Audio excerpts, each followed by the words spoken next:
Here's an interesting sight. These bees are swarming around my fish pond. That netting's there to protect the fish, but certainly lets the bees in. And here they are drinking. I haven't really sort of seen this natural occurrence. Whoops, we're getting a bit out of focus. Oh, there's a little critter climbing along. There you are. You never know who's going to use it. No.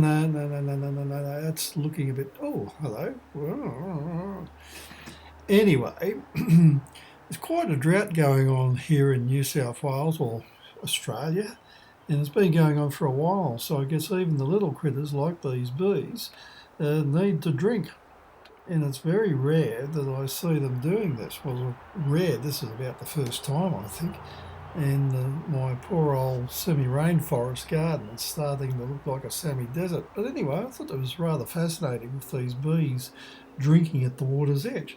But sometimes they get a bit reckless and end up in the water themselves, to which they look like they're doing the backstroke, which is rather fascinating. Some of them get out, some of them don't. Even the fish try to have a bit of a nibble.